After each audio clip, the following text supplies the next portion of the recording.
नमस्कार दोस्तों, आज हम जानेंगे उत्तर प्रदेश की 25 बड़ी खबरों के बारे में। फॉरेस्ट्री यूनिवर्सिटी और रोजगार। मुख्यमंत्री योगी आदित्यनाथ ने गोरखपुर के कैंपियरगंज में प्रस्तावित वानिकी और उद्यान विज्ञान विश्वविद्यालय को युवाओं के लिए गेम चेंजर बताया। उन्होंने कहा कि यहां से मिलने वाली डिग्री सीधे तौर पर नौकरी की गारंटी होगी, जिससे कृषि क्षेत्र में तकनीक और रोजगार दोनों बढ़ेंगे।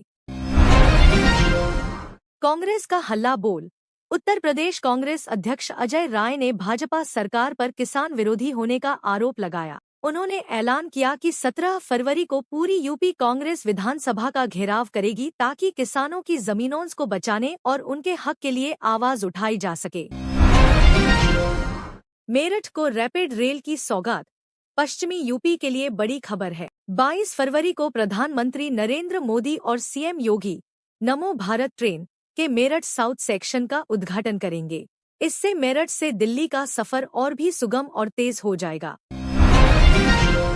सस्ता मैरिज हाउस, कल्याण मंडपम मध्यम वर्गीय परिवारों के लिए राहत की खबर है। गोरखपुर में 2.47 करोड़ रुपए की लागत से कल्याण मंडपम तैयार किया गया है, जहां लोग बहुत ही कम खर्च में शादी ब्याह और सांस्कृतिक कार्यक्रम आयोजित कर सकेंगे। काशी की अर्थव्यवस्था में उछाल।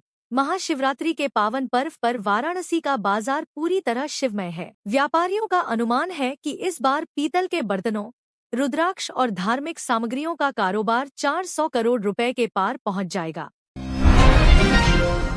पठेरवा में शिक्षा का हब। कुशीनगर के पठेरवा क्षेत्र में 72 एकड़ भूमि पर एक विशाल बहुउद्देशीय हब बनेगा। यहाँ मुख्यमंत्री अभ्युदय मॉडल कंपोजिट विद्यालय की स्थापना होगी, जो ग्रामीण बच्चों को कॉन्वेंट स्तर की शिक्षा प्रदान करेगा। सरकारी स्कूलों की मॉनिटरिंग। बाराबंकी जिला प्रशासन अब शिक्षा की गुणवत्ता को लेकर सख्त है। डीएम ने 20 पिछड़े स्कूलों को चिन्हित किया है, जहां विशेष सुधार अभियान चलाया जाएगा और बच्चों के बीच कविताखानी की प्रतियोगिताएं कराई जाएंगी। यूपी सीडा की ई नीलामी। उत्तर प्रदेश में निवेश बढ़ाने के लिए उपसीडा लखनऊ, नोएडा, मथुरा और झांसी जैसे शहरों में औद्योगिक और कमर्शियल प्लॉट की ई नीलामी कर रहा है। यह उद्यमियों के लिए अपना स्टार्टअप या फैक्ट्री शुरू करने का सुनहरा मौका है। बजट परिचर्चा। बरेली में वन मंत्री अरुण कुमार ने केंद्रीय बजट 2026 से 27 की बारीकियों को समझाया। उन्होंने कहा कि इंफ्रास्ट्रक्चर और स्टार्टअप के लिए किए गए प्रावधान यूपी को 1 ट्रिलियन इकोनॉमी बनाने में मदद करेंगे। सियासी पलटवार। अंबेडकर नगर में डिप्टी सीएम केशव प्रसाद मौर्य ने विपक्षी गठबंधन पर प्रहार करते हुए कहा कि बिहार में हार के डर से अखिलेश यादव और राहुल गांधी भ्रम की राजनीति कर रहे हैं। रामस्नेही घाट बस स्टॉप। बाराबंकी के यात्रियों के लिए खुशखबरी है। NH 27 के किनारे बना हाईटेक बस स्टॉप अब पूरी तरह तैयार है। 3.37 करोड़ रुपए की लागत से बने इस अड्डे से यात्रियों को सुरक्षित वेटिंग एरिया और बेहतर बस कनेक्टिविटी मिलेगी। ज्ञान विज्ञान पार्क। गोरखपुर में विज्ञान के प्रति रुचि जगाने के लिए महंत अवेद्यनाथ ज्ञान विज्ञान पार्क बनाया जा रहा है। मई 2026 तक यह प्रोजेक्ट पूरा हो जाएगा, जिसमें हाईटेक नक्षत्रशाला, प्लानेटेरियम भी शामिल होगी। वाराणसी में मिनी फॉरेस्ट। पर्यावरण संरक्षण के लिए वाराणसी के डोमरी में मियावाकी तकनीक से 4.5 लाख पौधे लगाए जा रहे हैं। यह तकनीक बहुत ही कम समय में घने जंगल विकसित करने के लिए जानी जाती है। महाशिवरात्रि सुरक्षा चक्र। पुलिस ने स्पष्ट निर्देश दिए हैं कि महाशिवरात्रि पर केवल पंजीकृत नावें ही चलेंगी। सुरक्षा के लिए ड्रोन कैमरों और PAC पैक की गोताखोर टीम को तैनात किया गया है, ताकि श्रद्धालुओं को कोई असुविधा न हो। मौसम का मिजाज। यूपी में अचानक बढ़ी गर्मी के बीच मौसम विभाग ने 17 से 18 फरवरी को बारिश की चेतावनी दी है। पश्चिमी विक्षोभ के सक्रिय होने से तापमान में गिरावट आ सकती है। आगरा के उद्योगों की मांग। विधानसभा में आगरा के फाउंड्री और MSME उद्योगों को बचाने की मांग उठी। बिजली की बढ़ती दरों और नए कनेक्शन की समस्याओं के कारण कई फैक्ट्रियां बंद होने की कगार पर हैं। कांवड़ियों की आस्था।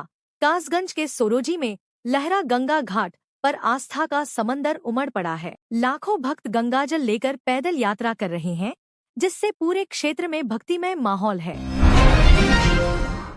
रेलवे की होली स्पेशल ट्रेन। होली की छुट्टियों में घर जाने वालों के लिए राहत है। रेलवे ने नई दिल्ली और गोरखपुर के बीच विशेष साप्ताहिक ट्रेन चलाने का फैसला किया है, जो बरेली होकर गुजरेगी। जनता की सुनवाई। सीएम योगी ने गोरखपुर में जनता दर्शन के दौरान अधिकारियों को कड़ी फटकार लगाई। उन्होंने कहा कि जो अधिकारी जनता की समस्याओं पर फर्जी रिपोर्ट लगाएंगे, उन पर एफआईआर दर्ज होगी। नोएडा पुलिस की बड़ी कार्रवाई। नोएडा एसटीएफ ने एक अंतर्राष्ट्रीय गैंग को दबोचा है, जो ऑनलाइन सट्टेबाजी के जरिए ठगी करता था और दहशत फैलाने के लिए स्कूलों को धमकी भरे ईमेल भेजता था। बजट चौपाल। मुगल सराय में हुई चौपाल में बजट को ऐतिहासिक बताया गया। रक्षा और बुनियादी ढांचे पर खर्च होने वाले लाखों करोड़ रुपयों से स्थानीय छोटे व्यापारियों को काम मिलने की उम्मीद जताई गई। महिला और बाल स्वास्थ्य। यूपी ने पोषण सेवाओं में लंबी छलांग लगाई है। आंकड़ों के अनुसार 99% से अधिक संस्थागत प्रसव इंस्टीट्यूशनल डिलीवरी दर्ज किए गए हैं, जो मातृ मृत्यु दर कम करने की दिशा में बड़ी सफलता है। आरएसएस की रणनीति।